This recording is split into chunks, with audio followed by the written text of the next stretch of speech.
हाँ तो दोस्तों नमस्कार।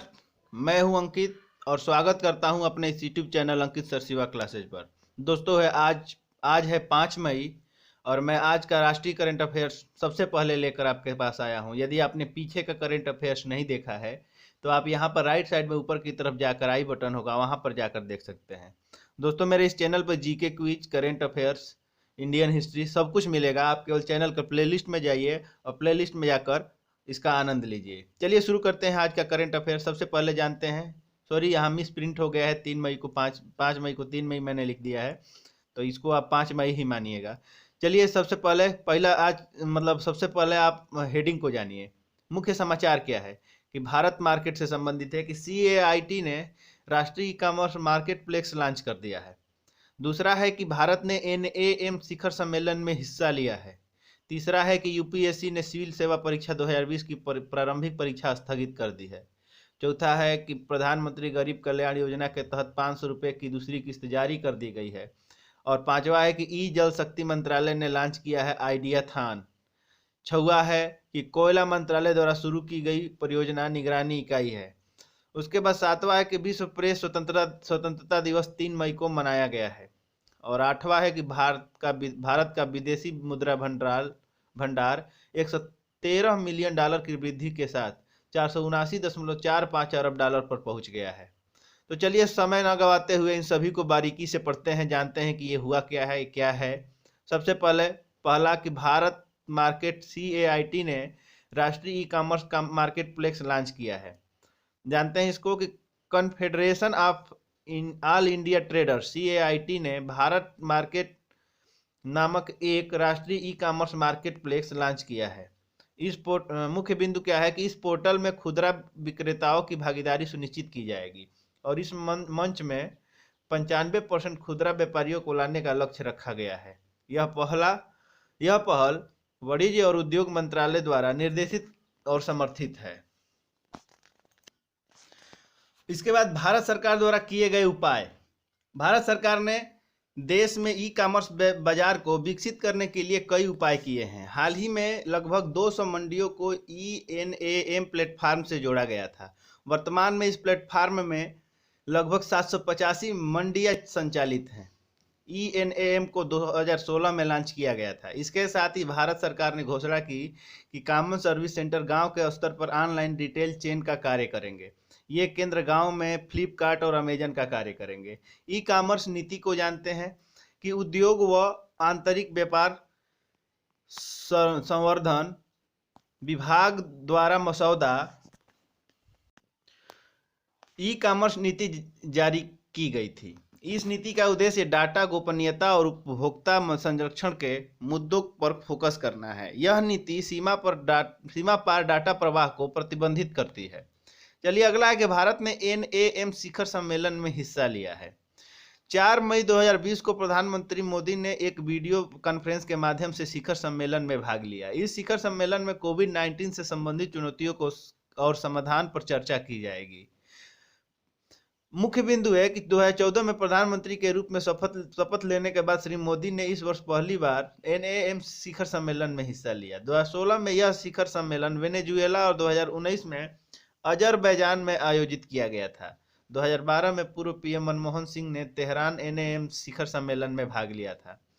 चलिए गुट निरपेक्ष आंदोलन NAM नॉन अलाइंड मूवमेंट क्या है जानते हैं। गुट निरपेक्ष आंदोलन 1961 में बेलग्रेड में की गई थी। इसमें भारत को तत्कालीन प्रधानमंत्री जवाहरलाल नेहरू तथा यूगोस्लाविया के राष्ट्रपति जोसिप ब्रोज टिटो ने महत्वपूर्ण भूमिका निभाई थी।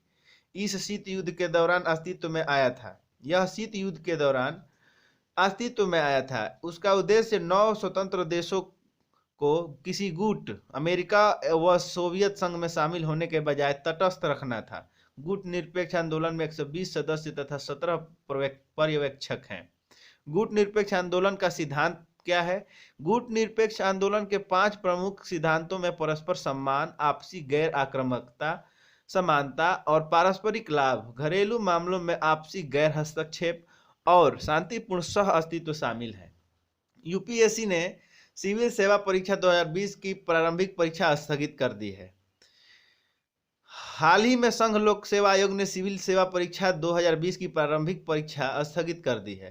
यह निर्णय लॉकडाउन को 17 मई तक बढ़ाए जाने के बाद लिया गया। अब सिविल सेवा परीक्षा 2020 की प्रारंभिक परीक्षा की तिथि घोषणा 20 मई को की जाएगी। संघ लोक सेवा आयोग यूपीएससी क्या है? यूपीएससी वह संवैधानिक निकाय है जो भारतीय प्रशासनिक सेवा आईएएस, भारतीय विदेश सेवा आईएफएस और भारतीय पुलिस सेवा आईपीएस और अन्य विभिन्न परीक्षाओं के लिए प्रतिष्ठित सिविल सेवा परीक्षा आयोजित करता है। इसमें एनडीए भी शामिल है। एनडीए मतलब कि नेशनल डिफेंस एकेडमी। इसकी स्थापना भारतीय संविधान के अनुच्छेद 315 के तहत की गई है। इसमें एक अध्यक्ष और 10 अन्य सदस्य शामिल होते हैं, जिसकी नियुक्ति और पदच्युति राष्ट्रपति द्वारा की जाती है। आयोग के अध्यक्ष और सदस्य 6 साल की अवधि तक अथवा 65 साल की उम्र पूरी होने तक अपने पद के कर्तव्यों का पालन करते हैं। संविधान का अनुच्छेद 316 सदस्यों की नियुक्ति और उसके बाद मतलब होने के अपने पद के कर्तव्यों का पालन करें। संविधान का अनुच्छेद 316 सदस्यों की नियुक्ति और उनके कार्यालय की अवधि से संबंधित है। प्रधानमंत्री गरीब कल्याण योजना के तहत 500 रुपए की दूसरी किस्त जारी कर दी गई है। चलिए जानते हैं इसको कि भारत सरकार ने हाल ही में प्रधानमंत्री गरीब कल्याण योजना के तहत 500 रुपए की दूसरी किस्त की मंजूरी दे दी है। मुख्य बिंदु क्या है कि प्रधानमंत्री गरीब कल्याण योजना के तहत तो फिर से एक बार पढ़ते हैं कि प्रधानमंत्री गरीब कल्याण योजना के तहत 3 किस्तों में 500 रुपए प्रदान किए जाएंगे। हाल ही में इस योजना के तहत दूसरी किस्त जारी की गई है। यह योजना पहली किस्त जारी होने पर 20 करोड़ से अधिक महिलाओं को लाभ मिला। प्रधानमंत्री जन धन योजना क्या है कि इस राशि को उन खातों में जमा किया गया जो प्रधानमंत्री जन धन योजना के तहत पंजीकृत है। प्रधानमंत्री जन धन योजना एक वित्तीय समावेश कार्यक्रम है जिसे 2014 में लॉन्च किया गया था। कार्यक्रम के शुभारंभ पर लगभग 15 मिलियन बैंक खाते खोले गए थे। प्रधानमंत्री गरीब कल्याण अन्न योजना क्या है कि भारत सरकार ने प्रधानमंत्री गरीब कल्याण योजना शुरू की थी, जिसके तहत कोविड-19 से लड़ने और लोगों को लॉकडाउन के दौरान मदद करने के लिए 1.7 लाख करोड़ रुपए आवंटन किया गया था। इस योजना के तहत निम्नलिखित घोषणाएं की गई थी। सबसे पहला कि वृद्धावस्था पेंशन भोगियों और दिव्यांगों को 100 रुपए का प्रत्यक्ष लाभ अंतरण किया गया है। दूसरा कि प्रधानमंत्री उज्ज्वला योजना के लाभार्थियों को मुफ्त सिलेंडर प्रदान किए गए। और तीसरा है कि मनरेगा के तहत श्रमिकों की मजदूरी 182 रुपये से बढ़ाकर 202 रुपये कर दी गई है। चलिए जल शक्ति मंत्रालय ने लॉन्च किया आइडिया थान, इसके बारे में जानते हैं। National institute of urban affairs NIUA के साथ जल शक्ति मंत्रालय के तहत national mission for clean Ganga NMCG ने फ्यूचर ऑफ रिवर मैनेजमेंट विषय पर एक आइडिया थान का आयोजन किया। विभिन्न देशों और अंतर्राष्ट्रीय संगठनों का लगभग 500 प्रतिभागियों के साथ आयोजित इस अंतर्राष्ट्रीय वेबिनार में चर्चा की गई कि कैसे कोविड-19 संकट भविष्य के लिए नदी प्रबंधन रणनीतियों को जन्म दे सकता है। चलिए इसका मुख्य बिंदु क्या है जानते हैं कि इस इवेंट में नदी प्रबंधन और अधिक ध्यान देने की आवश्यकता पर बल दिया गया है। इसके अलावा इसने नदी के साथ शहरों में इंटरकनेक्टिविटी पर प्रकाश डाला गया। नदी के निकट शहरों को नदियों के पारिस्थितिक महत्व और आर्थिक क्षमता के बारे में जागरूकता पैदा करने में विशेष ध्यान देने की आवश्यकता है। नमामि गंगे कार्यक्रम IDEATHON आइडिया थान द्वारा प्रदान किए गए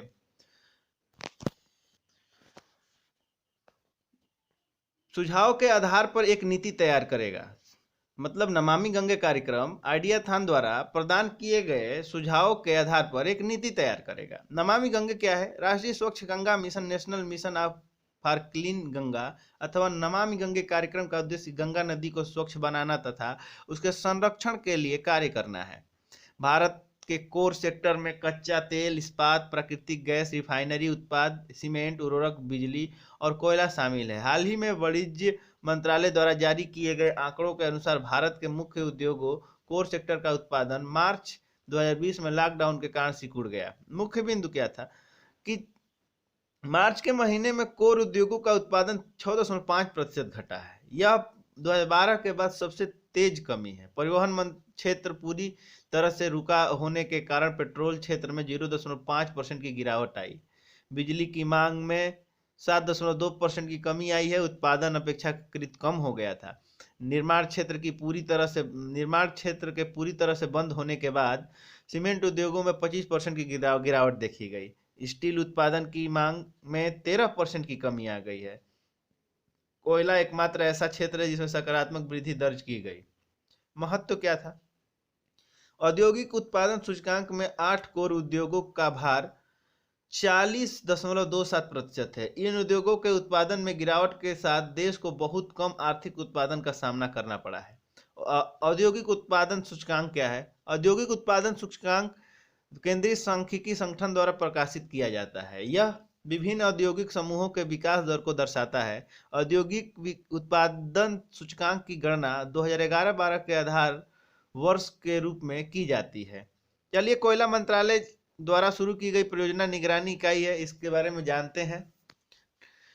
कोयला मंत्रालय ने हाल ही में केंद्र सरकार द्वारा आवंटित की गई कोयला खदानों के जल्द परिचालन की सुविधा के लिए एक परियोजना निगरानी इकाई शुरू की है।